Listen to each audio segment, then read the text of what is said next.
Datuk Seri Najib Razak confirmed today that he bought a 466,330 ringgit Chanel watch as a birthday present for his wife Datin Seri Rosmah Mansor in 2014. The purchase was charged to his credit card linked to the M-Bank account, into which part of the 42 million ringgit originating from SRC International was allegedly transferred. Najib also admitted to swiping a second card, also linked to the M-Bank account, to pay about 127,017 ringgit for his and his staff's stay in Shangri-La Hotel in Bangkok, as well as some unexpected spending in 2015. Najib said this was a personal vacation, during which he also met his Thai counterpart to discuss aid for Malaysia's flood woes.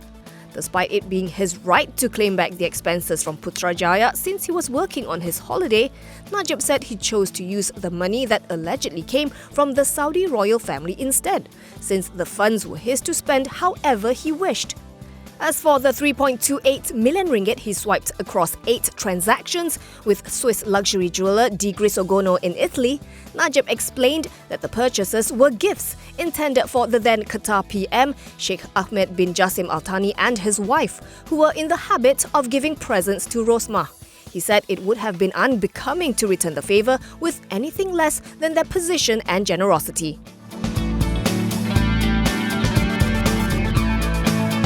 The World Bank, which trimmed its forecast for Malaysia's GDP growth to 4.5% in 2020 from 4.6%, says Putrajaya needs to preserve fiscal space, which will be vital to mitigate the impact of any shocks.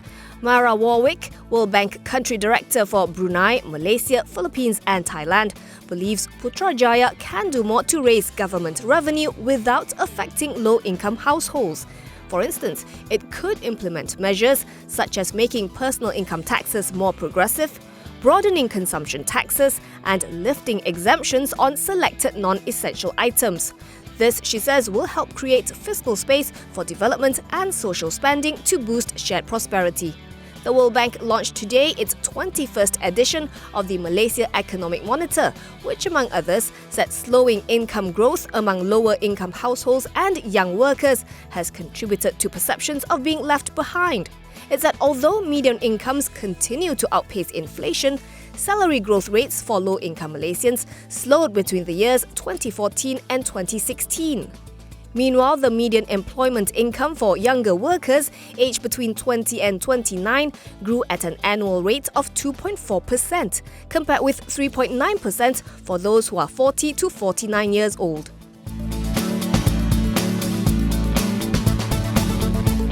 Tesco's 30% owned associate company PJP Barisan HCM JV has bagged a 10-year contract for a job in Sarawak from the Public Works Department. It entails the long-term management and maintenance of state roads in the Coastal Mukah Division, effective from January 1st, 2020 until December 31st, 2029. The contract is worth approximately 24.6 million ringgit per annum. It is subject to review every 3 years, with a maximum increase of 7.2% per revision. Tesco expects it to contribute positively to its future earnings.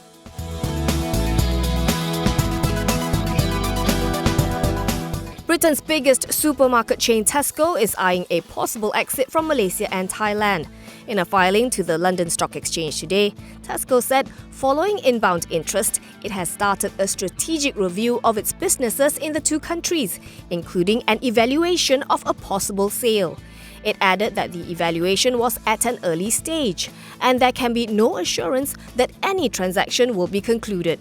According to the Wall Street Journal, the deals could value those operations at up to $9 billion. Citing sources, it said the chain is potentially working with an advisor for a sale of the assets and that the sale process could start early next year. Tesco reportedly operates almost 2,000 stores in Thailand and 74 in Malaysia, employing over 60,000 people.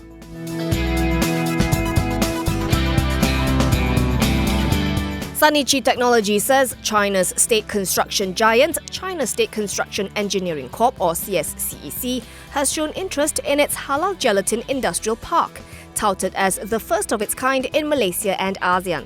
Sanichi revealed this in a Bursa Malaysia filing today. It said CSCEC was ranked 21st on the Fortune Global 500 2019 list, with $3 billion in profit on the back of $18 billion in revenue. To recap, Sanichi said the Melaka Halal Gelatin Industrial Park will span 212 acres in Kuala Linggit Alor Gajah, and the centrepiece will be a JAKIM-certified halal gelatin plant.